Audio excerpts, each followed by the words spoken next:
Buenos días, es para mí un placer aceptar la invitación que extiende la Asociación Nacional de Internos y Residentes de participar en este simposio.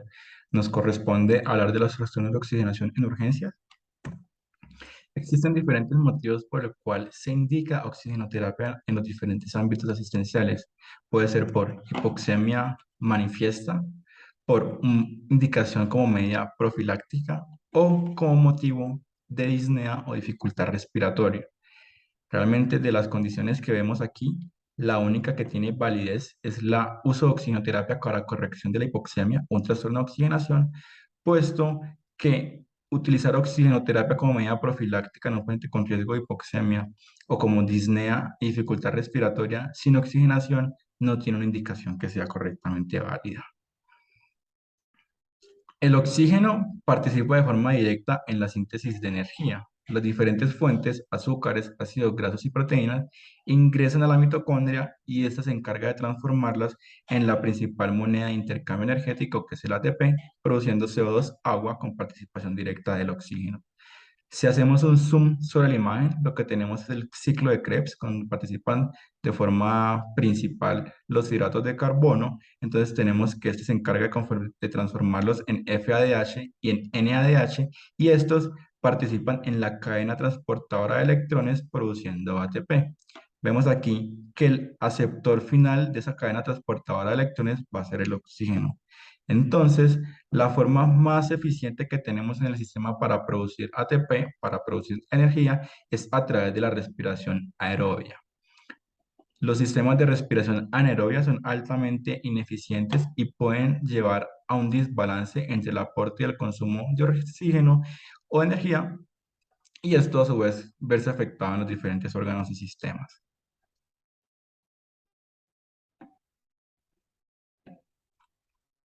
Tenemos entonces que el oxígeno se encuentra disuelto junto con la mezcla de gases atmosféricos conformada por oxígeno, nitrógeno y otros gases no medibles. El oxígeno corresponde al 21% de esa mezcla de gases y el nitrógeno aproximadamente el 78%.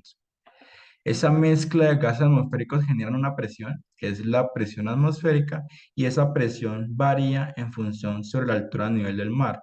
Esto es importante tenerlo en cuenta, dado que la ley de Dalton dicta que la suma de las presiones parciales de una mezcla es igual a la presión total de esa mezcla de gases. Entonces, a nivel del mar, una atmósfera es igual a 760 milímetros de mercurio, de los cuales ese 21% de oxígeno refleja una presión inspiratoria de oxígeno de 159 milímetros de mercurio.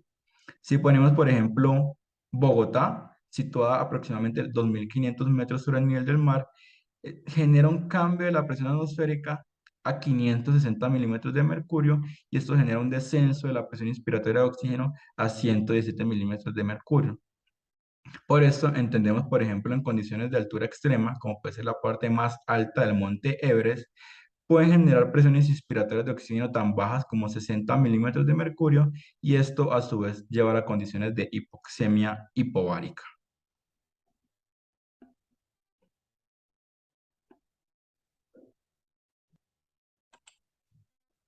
Entonces, hablábamos que el oxígeno se encuentra disuelto a nivel atmosférico. Sin embargo, nosotros lo necesitamos a nivel mitocondrial para participación en la respiración remitocondrial y la síntesis de energía.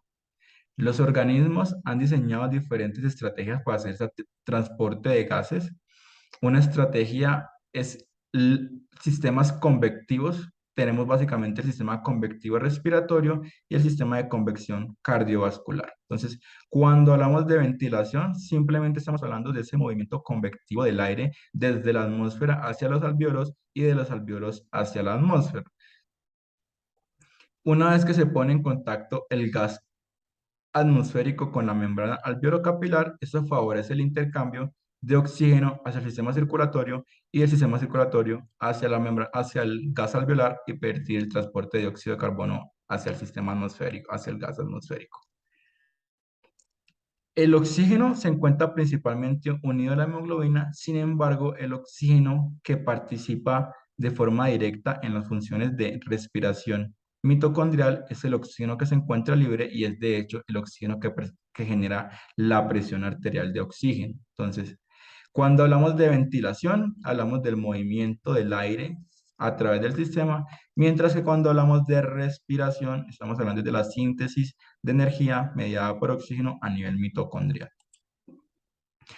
Entonces, hasta aquí hemos dicho que el principal determinante del transporte de oxígeno, o uno de los principales determinantes, va a ser el gradiente de presiones generado a través de los diferentes estados en el sistema. Entonces, tenemos la presión inspiratoria de oxígeno, entonces esa va a ser dependiente de la presión barométrica, que se modifica según la altura a nivel del mar, y la fracción inspiratoria de oxígeno, que para una respiración ambiental es del 21%. Una vez que esa mezcla de gases ingresa al sistema, sufre cambios, como puede ser se calienta y se humidifica. Esa humidificación quiere decir que se le adiciona agua a esa mezcla de gases. Entonces tenemos que a nivel alveolar, la mezcla de gases se corresponde por oxígeno, además tiene el nitrógeno, tiene agua por la humidificación y tiene un dióxido de carbono, que es el que está saliendo a través del sistema circulatorio. Y en últimas, la presión arterial de oxígeno, que es la que necesitamos para que sea transportada a los tejidos y para que sea transportada a la mitocondria para que participe en la síntesis de energía. La ley de Fick nos dicta que la difusión de oxígeno es dependiente del área de superficie de intercambio, básicamente de la superficie de intercambio total de la membrana alveolo-capilar. Entonces, las condiciones que llevan a una disminución de esa membrana alveolo-capilar van a generar alteración en la capacidad de difusión de oxígeno. Es inversamente proporcional al grosor de la membrana, entonces condiciones que conllevan a un engrosamiento de la membrana alveolo-capilar también generan un descenso en la capacidad de difusión de oxígeno y se encuentra directamente relacionada con la presión alveolar de oxígeno y la presión de dióxido de carbono a nivel alveolar. Entrando en materia y recordando las definiciones, tenemos entonces que cuando hablamos de hipoxemia, es un diagnóstico a través de los gases arteriales que nos dicta que hay una disminución de la presión arterial de oxígeno. Mientras que cuando hablamos de hipoxia, es un imbalance entre el aporte y el consumo de oxígeno. Esa hipoxia puede ser de diferentes tipos. Podemos tener una hipoxia hipoxémica en relación a este diagnóstico acá, en relación a la disminución de la presión arterial de oxígeno, pero también podemos tener hipoxias anémicas, como mirábamos, la principal transportador del oxígeno es la hemoglobina, entonces condiciones que conllevan a un descenso de la hemoglobina pueden generar hipoxia. Hipoxia citotóxica, aquí lo que es una alteración a nivel tisular en el cual el sistema o los tejidos son incapaces de extraer ese oxígeno desde la circulación hacia la mitocondria, como por ejemplo tenemos las condiciones como intoxicación por cianuro o hipoxia por estancamiento, y aquí lo que hay es una alteración en el flujo sanguíneo.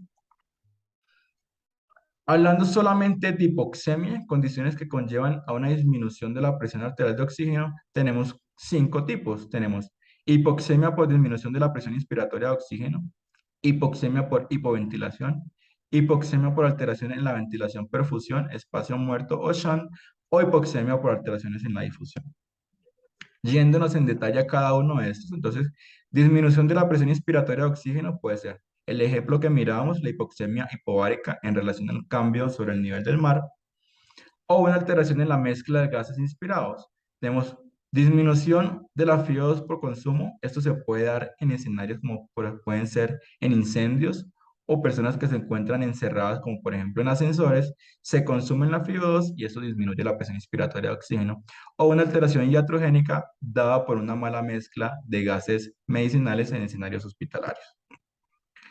Por el otro lado, una causa de hipoxemia es la hipoventilación. Aquí tenemos un alveolo normoventilado. La mezcla de gases alveolares se corresponde a dióxido de carbono, oxígeno, agua y nitrógeno. En un escenario de hipoventilación lo que ocurre es que el flujo sanguíneo a través del capilar continúa cada vez que ingresa aire a sangre a través de este sistema capilar, va a producir que se transporte CO2 desde el capilar hacia el alveolo. Ese aumento de la concentración de dióxido de carbono a nivel alveolar va a generar un desplazamiento de los otros gases que se encuentran en la mezcla, va a generar un desplazamiento del oxígeno. del oxígeno alveolar. Entonces, esa caída de la presión alveolar de oxígeno genera una disminución de la difusión del oxígeno desde el alveolo hacia el capilar. Entonces, genera por hipoventilación hipoxemia. La hipoventilación puede ser básicamente por tres tipos: alteración en el sistema nervioso central, como pueden ser condiciones de estupor o coma, en la cual hay una disminución del drive respiratorio; alteraciones neuromusculares, como pueden ser, por ejemplo, el Guillain-Barré, o diferentes condiciones que conlleven a disminución de la fuerza de los músculos diafragmáticos o músculos que participan en la inspiración, conllevan hipoventilación; o condiciones obstructivas, como puede ser asma, EPOC o un cuerpo extraño en vía aérea. El otro tipo de hipoxemia son alteraciones en la difusión. El ejemplo está con la enfermedad pulmonar intersticial difusa. Hay un engrosamiento de la membrana alveolo capilar y eso genera limitación de la capacidad de difusión de oxígeno desde el alveolo hacia el capilar. O los otros dos ejemplos están en relación con la relación entre el espacio, entre la ventilación y la perfusión. Tenemos entonces el espacio muerto, que se define como una situación en la que hay un alvéolo que se ventila, pero que no se perfunde adecuadamente. El ejemplo clásico es el tromboembolismo pulmonar. Hay una oclusión de las arterias pulmonares, entonces van a haber sitios en los cuales el alvéolo va a continuar con un movimiento de aire, va a haber una adecuada ventilación, pero el capilar correspondiente va a estar obstruido, entonces genera espacio muerto. Pero pueden ver ahora otras condiciones que generan espacio muerto. El choque, por ejemplo, genera una hipoperfusión global, incluso hipoperfusión a nivel del sistema respiratorio, entonces puede generar espacio muerto. O los sistemas de ventilación con presión positiva, generar distensión del alvéolo, y esa distensión del alvéolo colapsa el capilar correspondiente y eso lleva a que se ventila adecuadamente, pero dado que el capilar está obstruido, se genera entonces espacio muerto.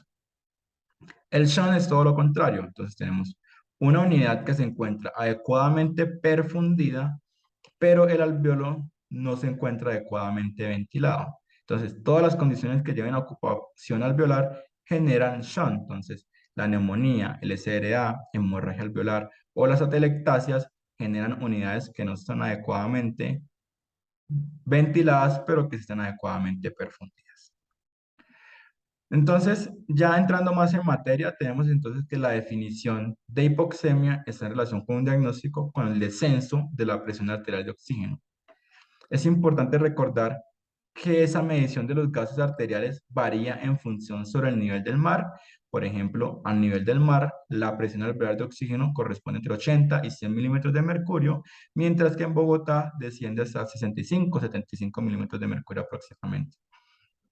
Los registros de la literatura dictan que el diagnóstico de hipoxemia se diagnostica cuando esta presión arterial cae por debajo de 60 milímetros de mercurio. Entonces, la herramienta que tenemos más práctica y de rápido uso en los servicios de urgencia va a ser nuestro pulso oximetría. Entonces, esto tiene una relación que es casi lineal entre la presión arterial de oxígeno y la saturación de oxígeno en la pulso oximetría y vemos cómo por debajo del 90% de saturación se corresponde con una presión arterial de oxígeno inferior a 60 milímetros de mercurio. Es importante que el monitoreo continuo de los pacientes en las salas de emergencias y hacer una anticipación a los trastornos de oxigenación antes de que haya una hipoxemia manifiesta. Entonces, todo exceso sostenido de la saturación mayor del 3% nos debe encender las alarmas e ir a buscar qué está ocurriendo, que está próximo a manifestar un trastorno de oxigenación y antes de que ocurra una hipoxemia manifiesta. Los gases arteriales también nos sirve para hacer una clasificación de la severidad de esa hipoxemia. La severidad la podemos clasificar con el índice de PAFI, que es una relación entre la presión arterial de oxígeno y la fracción inspiratoria de oxígeno. Básicamente lo que nos dice es, nuevamente, qué tan eficiente es el sistema para transportar oxígeno desde el alveolo hacia la arteria en relación con el aporte que le estamos garantizando. Entonces tenemos que puede ser un trastorno de oxigenación leve si la PAFI está entre 280 y 240, moderada 239 a 180, muy severa cuando la PAFI está por debajo de 100. Por el otro lado, tenemos la diferencia alveolo-arterial de oxígeno, que también nos sirve para mirar qué tan eficiente es el sistema para transportar el oxígeno desde el alveolo hacia la arteria. Entonces, tenemos que la presión arterial de oxígeno la obtenemos de los gases arteriales Y la presión alveolar de oxígeno la obtenemos a través de esta fórmula, que básicamente se modifica en función de la presión arterial de dióxido de carbono y la altura sobre el nivel del mar y la modificación sobre la fracción inspiratoria de oxígeno o la FiO2. Una vez haciendo ese cálculo, debemos hacer una resta entre la presión alveolar de oxígeno y la presión arterial de oxígeno. Entonces, esa resta nos va a ubicar si tenemos una diferencia alveolar arterial que se encuentra normal, y eso probablemente nos puede decir que esa hipoxemia está en relación con un trastorno de hipoventilación, o si tenemos una diferencia alveolar arterial que se encuentra alta, en los cuales nos quedan los otros escenarios en que el trastorno de oxigenación se encuentra en relación con espacio muerto, shunt, o una alteración en la difusión. Los trastornos de oxigenación los podemos corregir a través de diferentes dispositivos. Tenemos desde cánula nasal, dispositivos Venturi, máscaras de no inhalación, cánula nasal de alto flujo o ventilación mecánica no invasiva a través de las diferentes interfaces que hay disponibles. La forma como los diferentes dispositivos de oxígeno corrigen la hipoxemia básicamente están en relación con modificación de la FiO2. Aumentar la fracción inspiratoria de oxígeno va a generar que se aumente la presión alveolar de oxígeno, y ese aumento de la concentración alveolar de oxígeno favorezca que se transporte el oxígeno desde el alveolo hacia la arteria. Entonces lo que tenemos es que estamos favoreciendo el gradiente de transporte desde el alveolo hacia la arteria, modificando la presión alveolar de oxígeno. Es importante recordar que el oxígeno es el tratamiento de la hipoxemia, más no el tratamiento de la causa. Entonces, por eso hablamos de las diferentes causas de hipoxemia y cómo hacer un abordaje diagnóstico de que debemos corregir la causa para, en últimas, también favorecer la corrección de la hipoxemia. Nuestro primer dispositivo para el aporte de oxígeno, entonces, la cánula nasal. Este es un dispositivo que funciona a través de garantizar un aporte de oxígeno al 100% y favorecer un aumento de la concentración de oxígeno en la nasofaringe y la orofaringe. Entonces, cada vez que el paciente inspira, hace una mezcla del gas ambiental y del gas del oxígeno que aporta la cánula nasal. Se han descrito diferentes estimaciones para mirar a partir de cuánto litraje aportado a la cánula nasal se corresponde con la modificación de la fracción inspiratoria de oxígeno. Entonces, sabemos que la fracción inspiratoria de oxígeno a nivel ambiental es del 21%. Cuando utilizamos la cánula nasal a 1 litro por minuto, esa asciende aproximadamente 24%, 2 litros por minuto 28%, 3 litros por minuto 32% y 4 litros por minuto 36%. No se debe utilizar esta cánula nasal a litrajes mayores o superiores a 3 litros por minuto, o si se va a hacer, solamente hacer una medida transitoria, dado que ese flujo de oxígeno por la cánula nasal produce resequedad de la mucosa nasal y aumenta el riesgo de sangrado y epistaxis. Entonces no se deben utilizar litrajes mayores a eso. Otro sistema de aporte de oxígeno es el sistema Venturi. Este utiliza el principio de Bernoulli de conservación de masas, en el cual la modificación de un diámetro de un tubo genera un aumento de la velocidad del flujo en ese sistema. Entonces, básicamente existen diferentes adaptadores. Estos adaptadores van conectados a una máscara, y esta máscara va conectada al suministro de oxígeno en el sistema de mezcla de gases medicinales del hospital. Y lo que tenemos es que para cada uno de estos adaptadores hay una FiO2 estimada, y para garantizar esa FiO2 lo que debemos es suministrar el litraje específico. No toca memorizar esta tabla. Afortunadamente, en la porción inferior de cada uno de estos adaptadores del sistema Venturi nos dice cuál es la FiO2 que garantiza y cuánto litraje se le debe suministrar para garantizar esa FiO2.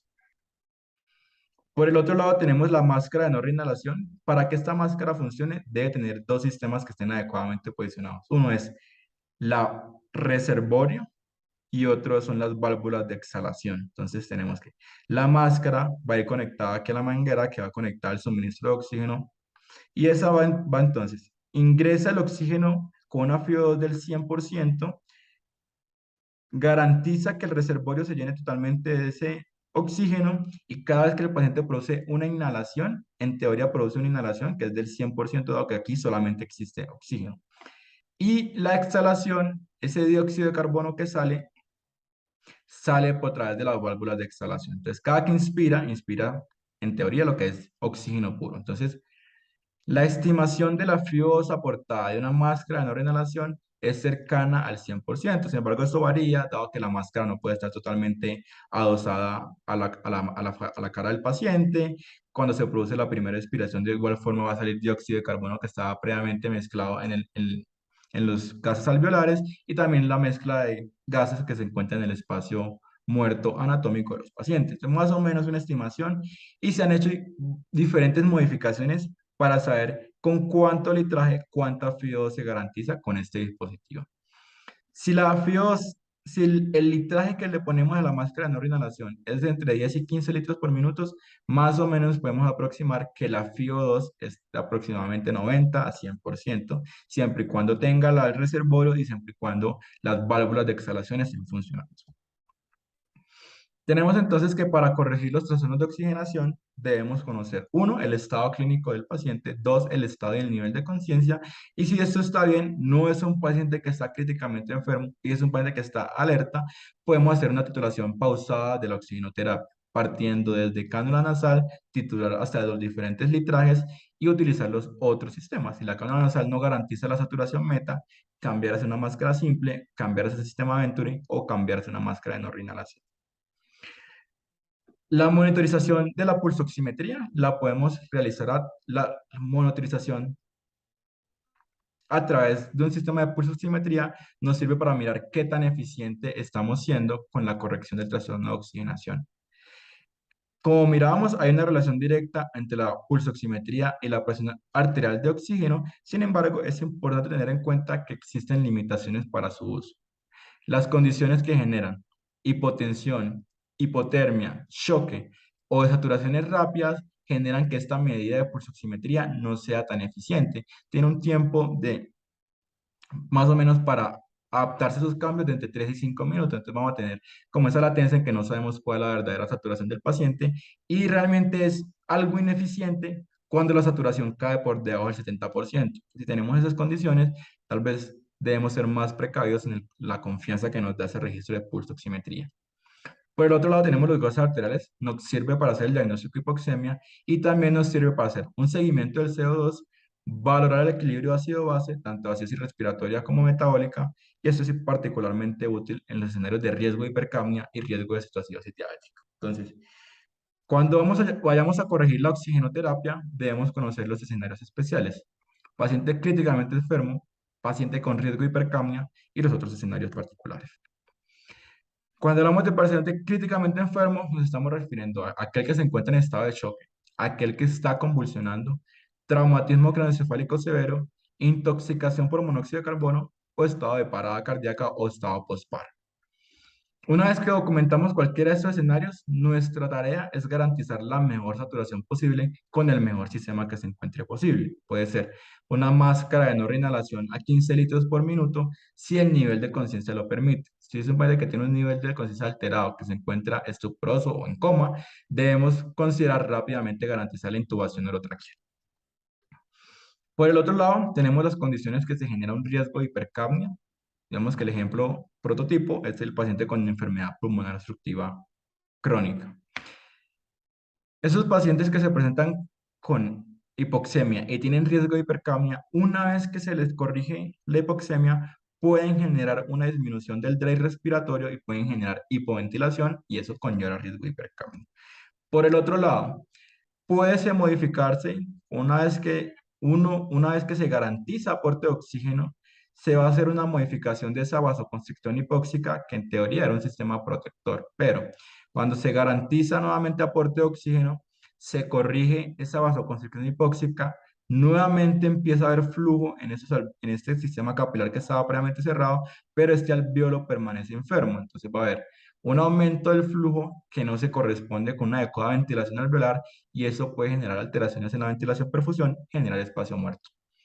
Y por el otro lado, los pacientes con riesgo de hipercapnia pueden tener su hemoglobina unida al dióxido de carbono. Entonces, esto es el efecto Aldan. Una vez que garantizamos aporte de oxígeno, el oxígeno se une nuevamente a la hemoglobina, desplaza el dióxido de carbono y aumenta el CO2 libre, más riesgo de hipercapnia. Entonces, la hipercapnia, ¿por qué le prestamos tanta atención? porque produce efectos deleterios a través de todo el sistema. En el sistema nervioso central pues se cefalea y puede conllevar a estupor y coma, que eso es como lo más grave, debemos tener más atención.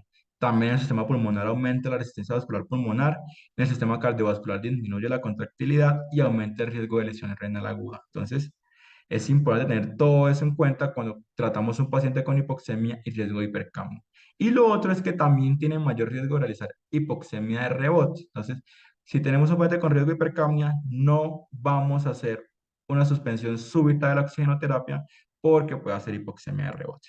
Entonces, riesgo de hipercapnia documentado, enfermedad pulmonar obstructiva crónica, síndrome de hipoventilación, obesidad.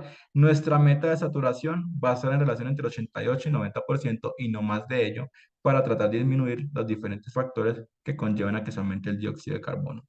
Debemos estar pendientes y monitorizar el estado ácido-base y cómo está la concentración de dióxido de carbono, dado pues que tiene riesgo de hipercapnia, riesgo de acidosis respiratoria. Nuestros otros sistemas de aporte de oxígeno está entonces la cánula nasal de alto flujo. Esta funciona dado que garantiza un flujo que puede ser hasta 60 litros por minuto y ese flujo alto puede ser con una FIO2 que parte desde el 21 hasta el 100%. Estos sistemas garantizan la corrección del trastorno de oxigenación a través de dos medidas. Una, la que mirábamos, aumentando la presión alveolar de oxígeno, y por el otro lado es que aumentan la presión al final de la expiración, favoreciendo el reclutamiento alveolar, entonces aumentan el área de superficie de intercambio gaseoso. Entonces, la cánula nasal de alto flujo. Por el otro lado, tenemos los sistemas de ventilación mecánica no invasiva, que pueden ser en modo CPAP o en modo BiPAP. En modo CPAP, lo que tenemos es que el sistema envía una presión continua durante todo el ciclo respiratorio y en modo BiPAP hay dos presiones. Una que se garantiza durante la inspiración, que es como la presión soporte, y otra es la presión al final de la expiración. Los dos sistemas, junto con la cámara de alto flujo, además de que garantizan un aumento de la presión alveolar de oxígeno, porque se puede modificar la FiO2, favorecen el reclutamiento alveolar, entonces favorecen las áreas de intercambio gaseoso, entonces favorecen la difusión de oxígeno.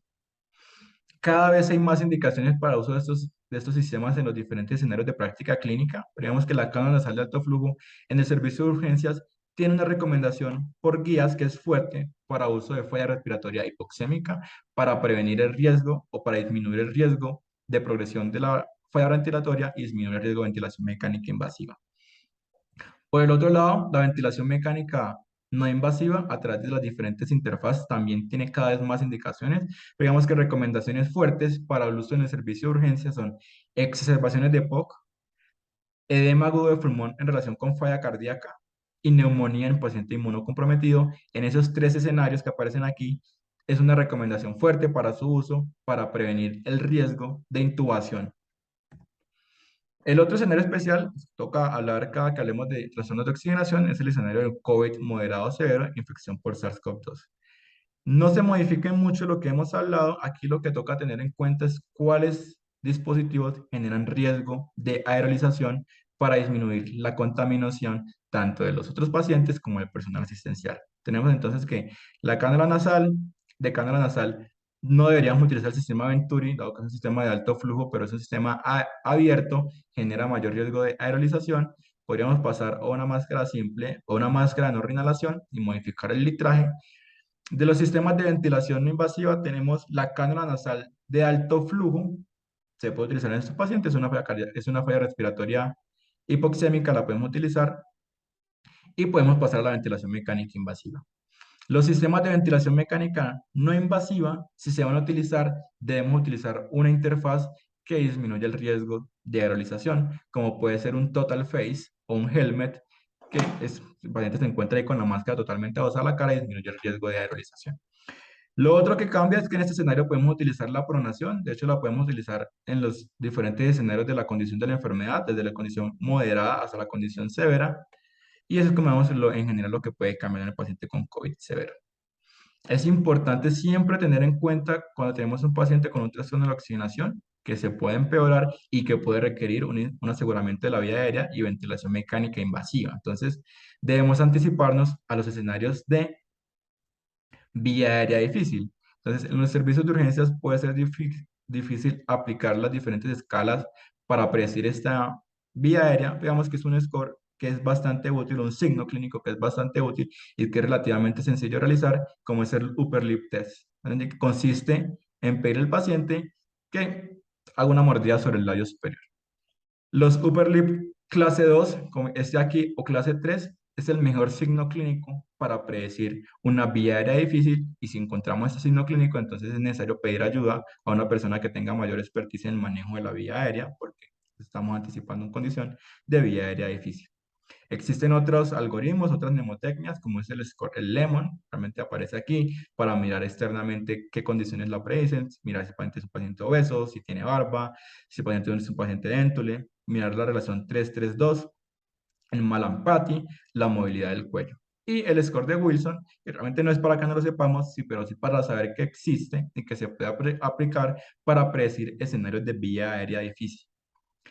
Hay escenarios, hay condiciones clínicas que ingresan a la urgencia que no requieren oxigenoterapia, a menos que haya un trastorno de oxigenación o hipoxemia manifiesta, como puede ser el síndrome coronario agudo, los ataques cerebrovasculares, los diferentes tipos de intoxicaciones y la cetoacidosis diabética. Digamos que es una práctica común que en estos escenarios nos ingresan a urgencia y le ponemos oxígeno, pero no se debe utilizar a menos que haya un trastorno de oxigenación documentado. Dado que la hiperoxemia se asocia a condiciones deleterias, no solo fisiológicas, sino también ya evidenciadas en la literatura. ¿Cuándo no dar oxigenoterapia? Es también importante tenerlo en cuenta. Esto se puede en las zonas rurales, como puede ser la intoxicación por paraquat. Debemos ser muy tolerables con la hipoxemia. Podemos tolerar saturaciones hasta 85%, dado que indicar oxigenoterapia en este escenario de intoxicación conlleva un mayor riesgo de fibrosis. ¿Y cuándo dar oxígeno sin hipoxemia? Entonces, cefaleas tipo clúster, intoxicación por monóxido de carbono o neumotórax. En resumen, lo que hemos presentado hasta ahora, tenemos entonces que nuestra elaboración para la corrección o el abordaje de los trastornos de oxigenación en el servicio de urgencias parten de si el paciente está críticamente enfermo o no. Si la respuesta es sí, debemos garantizar el mejor aporte de oxígeno y garantizar el mejor nivel de saturación posible. Y esto lo podemos tener en cuenta en función del nivel de conciencia. Si el paciente tiene un deterioro del nivel de conciencia, debemos plantearnos rápidamente la ventilación mecánica invasiva, y si el paciente no, pues podemos continuar la máscara de no reinhalación, garantizando saturaciones entre 94 y 95%. Si no está críticamente enfermo, la siguiente pregunta va a ser: ¿cuál es el riesgo de hipercapnia? ¿Tiene enfermedad pulmonar obstructiva crónica? ¿Tiene un síndrome de hipoventilación o obesidad? Si la respuesta es sí, nuestra meta y titulación de la oxigenación va a ser entre el 88 y el 90%, no más de allí, para no conllevar un aumento del dióxido de carbono. Si la respuesta es no, pues garantizamos una oxigenación que pueda ser normal para el nivel de altura, el nivel de mar que nos encontremos. Debemos rápidamente preguntarnos la meta de saturación si se cumple, valorar si hay riesgo o si se presenta acidosis respiratoria, y siempre recordar cuáles son las condiciones que se benefician del uso de cánula nasal de alto flujo y de ventilación mecánica no invasiva, y anticiparnos a los escenarios de vía aérea difícil. Eso es lo que les tenía para contar el día de hoy. Agradezco la invitación nuevamente de la Asociación Nacional de Internos y Residentes para participar en este simposio, y muchas gracias.